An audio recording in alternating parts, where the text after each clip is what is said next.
La iglesia primitiva no tenía micrófonos ni luces, tampoco usaba redes sociales o tenía templos gigantes. Sin embargo, en menos de 300 años lograron poner de rodillas al imperio más poderoso, todo el imperio romano de su época, y llenarlo con el evangelio de Jesucristo. ¿Cuál fue su secreto que parece que muchos de nosotros hoy olvidamos? Soy Nicolás Garbarini y esto es La Ruta del Avivamiento día 3, el secreto de los apóstoles.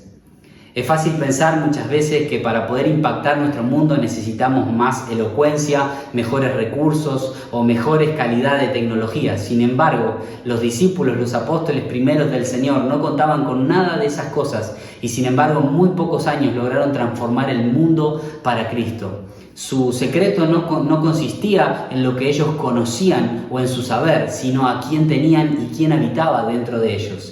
Hoy vas a experimentar que tal como le sucedió a Pedro, que pasó de ser un traidor en un pescador común a ser alguien que sanaba enfermos con la sombra, ese mismo poder y ese mismo secreto está disponible para vos el día de hoy. Muy bienvenido a este día número 3 de la Ruta del Avivamiento, y justamente veníamos hablando en estos días anteriores acerca de qué se trata todo este camino que estamos intentando recorrer, esta ruta para llegar a ese avivamiento, llegar al fuego, llegar a esa Pentecostés que habían transitado los discípulos durante 10 días.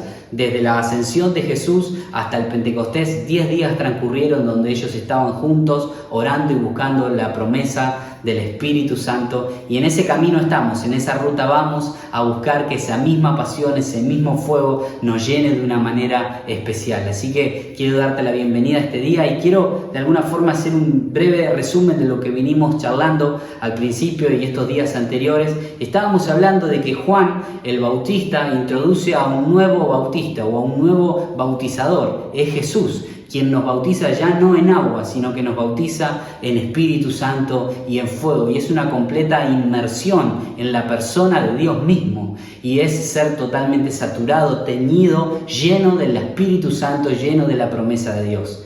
Eso es lo que Juan el Bautista dijo. Él, cuando venga Jesús, los bautizará en Espíritu Santo y en fuego. Ahora, lo cierto es que Jesús comienza a desarrollar todo su ministerio terrenal y comienza a enseñar, comienzan a haber milagros, testimonios, sanidades, liberaciones, pero algo no ocurre. Es que Jesús no relata en los evangelios que nunca haya bautizado en Espíritu Santo a nadie. Juan lo había profetizado, pero Jesús no bautiza en Espíritu Santo hasta que va a la cruz, resucita de entre los muertos y luego asciende a los cielos y les dice: quédense en Jerusalén, esperen la promesa de mi Padre, la cual oyeron de mí. Era esta promesa justamente de ser bautizados, sumergidos en el fuego, en el Espíritu Santo de Dios.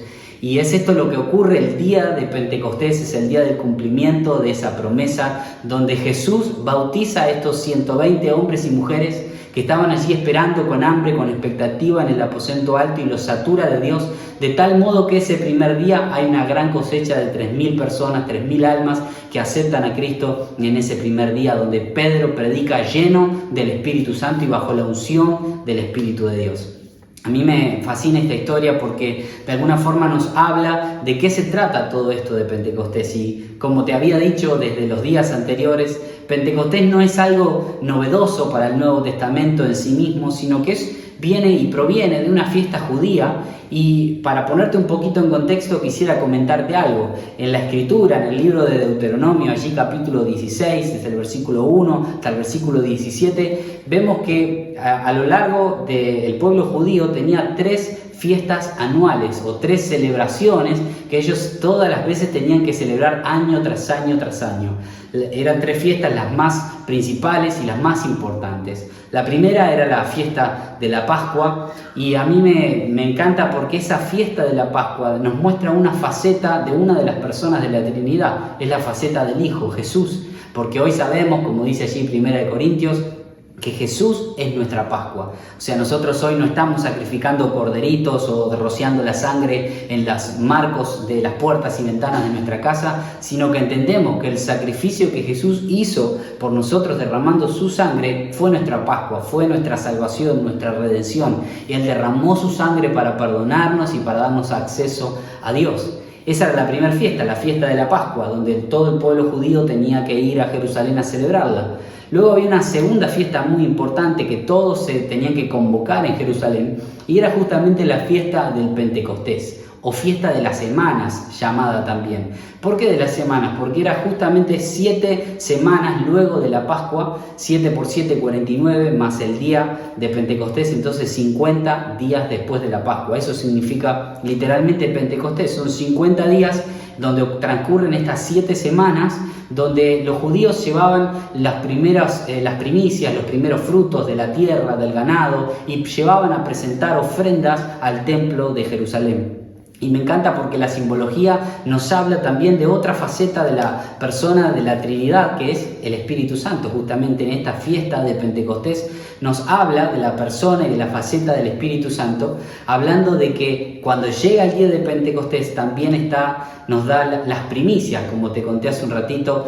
Llega el Espíritu Santo allí en Hechos capítulo 2 y 3.000 personas se convierten y entran al reino de Dios. Ese es el día que la iglesia nace llena del Espíritu Santo y entran 3.000 almas. El día que el Espíritu Santo es derramado, 3.000 personas se convierten y se entregan al Señor. Eran las primicias, los primeros frutos de la cosecha que habría de venir. Fruto de la aflicción, de lo que Jesús pagó en la cruz, ahora venía la cosecha de la aflicción y de la sangre derramada de Jesucristo, el Cordero de Dios. Y esas primicias, esos primeros frutos que entraban al reino de Dios eran estas 3.000 personas que estaban pasando de muerte a vida y siendo totalmente transformadas. Y luego, por supuesto, había una tercera fiesta en el Antiguo Pacto, en el Antiguo Testamento, llamada la fiesta de los tabernáculos, que justamente consistía que el pueblo tenía que vivir por un determinado tiempo, una semana más o menos, en tabernáculos o carpas al aire libre, recordando cómo ellos tenían que haber estado pasando 40 años en el desierto en carpas. Era un recordatorio de cómo Dios lo había librado al pueblo de Dios con brazo fuerte, mano extendida, allí haciendo prodigios, maravillas. Y claro, esto nos habla de otra faceta de la persona del Padre, de la Trinidad. Entonces aquí tenemos las 3 fiestas judías que simbolizaban cada una de las personas o facetas de la Trinidad, ¿no? Tenemos la Pascua, la fiesta del Hijo, después tenemos el Pentecostés, la fiesta del Espíritu Santo y la fiesta de los tabernáculos, haciendo símbolo al Padre y a cómo Él había abierto el Mar Rojo y había hecho grandes y poderosas obras.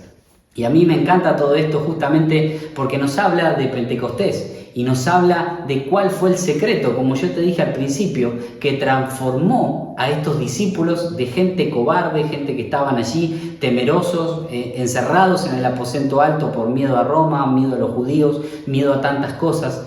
Y sin embargo, cuando llega el día de Pentecostés, ellos salen con una osadía, con una valentía admirable a proclamar que Jesús era el Mesías. Lo más probable es que ellos hubiesen sido muertos también, tal como habían crucificado a Jesús. Ellos también deberían haber sido muertos. Sin embargo, no les importó, arriesgaron su vida y fueron transformados. Esto es lo que a mí me llama la atención. Muchas veces uno oye hablar de que hay procesos largos en la vida cristiana y es cierto, pero el fuego del Espíritu Santo no es un proceso largo, eterno. El fuego del Espíritu Santo es en un momento, cuando el Espíritu Santo nos satura, nos llena, es instantáneo. La transformación de estos discípulos que estaban encerrados en el aposento alto, al luego con valor y valentía salir por todo el mundo conocido a proclamar el Evangelio con fe, con convicción, con valor, con denuedo, esa transformación no ocurrió en años, ocurrió en un instante. Cuando en ese aposento alto, el fuego del Espíritu Santo, esa pasión, ese fervor, no lo pudieron ya más contener y salieron con pasión a predicar a todo el mundo. Eso es lo que necesitamos que ocurra en nuestras vidas, tener ese fuego, esa pasión encendida para que podamos también nosotros ser transformados y transformar todo nuestro mundo para Cristo. Y a mí me encanta esto porque justamente quiero hablarte de cuál fue el secreto, qué fue lo que transformó a este Pedro de ser alguien que negó a Jesús, porque todos sabemos que el día que Jesús fue apresado para luego ser condenado y posterior crucificado, Pedro dice, antes que cante el gallo, lo negó 3 veces. Pedro había negado a Jesús. Sin embargo, tan solamente 2 meses después, porque Pentecostés son 50 días después de la Pascua, menos de 2 meses, en menos de 2 meses nos cuenta la Escritura que Pedro iba por las calles de Jerusalén y aún ponían enfermos delante de donde Pedro estaba y al pasar la sombra de Pedro los enfermos eran sanos. Pedro fue transformado de ser alguien que negó a Cristo, un cobarde, a ser alguien que sanaba enfermos con la sombra en 2 meses. A mí me llama mucho la atención cómo puede ser que muchas veces nosotros pasamos años sentados en un banco de iglesia sin ser transformados. Es que necesitamos el fuego del Espíritu Santo de Dios. Pero quiero leerte un pasaje de la Escritura justamente que habla de esto, porque es muy importante que nosotros lo podamos comprender, ¿no? Y mira lo que dice la Escritura en Hechos capítulo 5, versículo 15. Dice: tanto que sacaban los enfermos a las calles y los ponían en las camas y lechos para que al pasar Pedro, a lo menos su sombra cayese sobre alguno de ellos. Y aún de las ciudades vecinas, muchos venían a Jerusalén trayendo enfermos y atormentados de espíritus inmundos, y todos eran sanados. Qué maravilloso cómo Pedro fue transformado de ser alguien que negó a Jesús a ser alguien que sanaba enfermos con la sombra en 2 meses, en 50 días. El secreto, evidentemente, era un encuentro con el fuego de Dios, con el Espíritu Santo. Y mirá lo que dice Hechos 2, capítulo 37 y 38. Dice que al oír esto, toda Jerusalén de esa época, cuando Pedro va a dar su primer discurso allí en Pentecostés, al oírlo, se compungieron de corazón y dijeron a Pedro y a los otros apóstoles: varones hermanos, ¿qué haremos para ser salvos? Toda esa Jerusalén, y dice Pedro, les dijo: arrepiéntanse y bautícese cada uno de ustedes en el nombre del Señor Jesucristo para perdón de pecados, y recibirán el don del Espíritu Santo. A mí me llama mucho la atención porque todos sabemos la historia también, que cuando Jesús fue condenado a muerte, Pilato pone de un lado a Barrabás y del otro lado a Jesús y dice: ¿a cuál de los dos quieren que le suelte? Y toda la multitud de Jerusalén gritó: suéltanos a Barrabás. ¿Y qué haré con Jesús? Sea crucificado. Esa misma gente que había pedido la muerte de Jesús en la Pascua, cuando Jesús fue crucificado, tan solo 50 días después, en Pentecostés, en menos de 2 meses, se tiraban acá, como leímos, a los pies de Pedro y de los apóstoles diciendo: varones, ¿qué haremos para ser salvos? ¿Qué fue lo que pudo transformar a toda una ciudad de Jerusalén? Porque era la misma gente la que había mandado crucificar a Jesús, y que suelten a Barrabás ahora pedían a gritos perdón. ¿Qué haremos para ser salvos? ¿Cuál fue el secreto?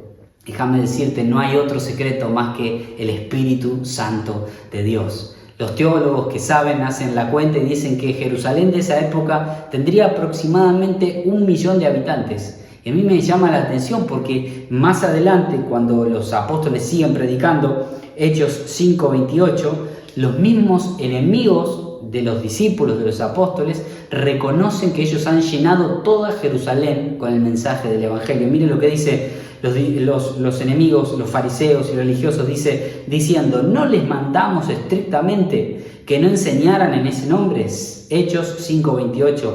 Y ahora habéis llenado a Jerusalén de vuestra doctrina y quieren echar sobre nosotros la sangre de este hombre. En menos de 2 meses pasaron de ser gente que de alguna forma eran anónimos a llenar todo Jerusalén, 1 millón de habitantes, con el mensaje del Evangelio. Esto únicamente puede suceder gracias a que el fuego del Espíritu Santo ardió en sus corazones. Y a mí me llama la atención porque luego siguieron predicando Pablo y los demás apóstoles por todo el mundo conocido de esa época. Y mira lo que dice Hechos 17:6. Y hallándolos, trajeron a Jasón y a algunos de los hermanos ante las autoridades de la ciudad, gritando: estos que trastornan el mundo entero también han venido acá. Los que trastornan el mundo entero también han llegado a esta ciudad. No solamente en Jerusalén se habían convertido 3.000 personas, luego 5.000 personas, luego habían llenado todo Jerusalén con el mensaje del Evangelio en menos de 2 meses. Los propios enemigos del Evangelio reconocían que ellos habían llenado toda Jerusalén con el mensaje de Jesús. Y luego más adelante dice: los que trastornan el mundo entero también llegaron acá, y comenzaron a salir de Jerusalén, Judea, Samaria, y comenzaron a ir por todo el mundo conocido. Y como te dije al principio, en menos de 300 años, el mismo imperio romano que había crucificado a Jesús, ahora se estaba cristianizando, había sido evangelizado y habían predicado en todo el mundo conocido el mensaje de Jesús, a tal punto que Roma terminó siendo cristianizada y evangelizada en menos de 300 años. Hombres sin estudios, comunes del vulgo, sin letras, sin mucha elocuencia, sin mucha cosa. ¿Cuál fue el secreto que ellos tenían? que estaban llenos del fuego del Espíritu Santo de Dios. Déjame decirte, no hay otro secreto, no son nuestros métodos, no son nuestras formas, no es cuánto conozcamos o cuánto podamos hablar o decir.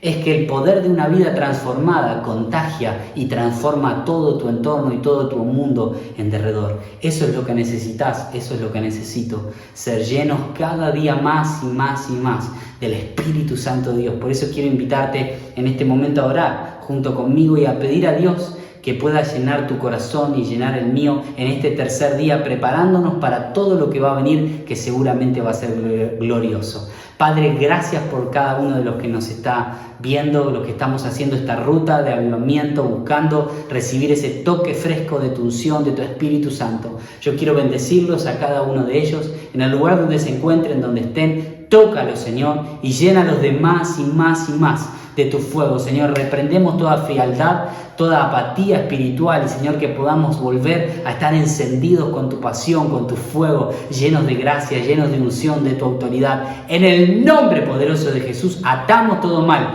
y proclamamos tu bendición para cada vida, para cada hogar, en el nombre poderoso de Jesús. Y decimos amén, amén y amén. Ahora, en unos breves momentos, vamos a cantar la estrofa y estribillos de la canción que hemos estado haciendo, pero quiero invitarte a que te tomes este tiempo ahí donde estás y que puedas cantarla junto conmigo y que hagas de esta canción tu propia oración. Muestra tu gloria, muestra tu gloria, Jesús. Postrados clamamos, no nos conformamos, queremos más. Muestra tu gloria, muestra tu gloria, Jesús. Postrados clamamos, no nos conformamos, queremos más. Como en Pentecostés, esperaba por ti, ardiendo el corazón con tu fuego y pasión, buscando recibir tu poder y unción. Ven y llénanos otra vez. Muestra tu gloria, muestra tu gloria, Jesús. Postrados clamamos, no nos conformamos, queremos más. Y muestra tu gloria, muestra tu gloria, Jesús. Postrados clamamos, no nos conformamos, queremos más. Muestra tu gloria, muestra tu gloria, Jesús. Postrados clamamos, no nos conformamos, queremos más.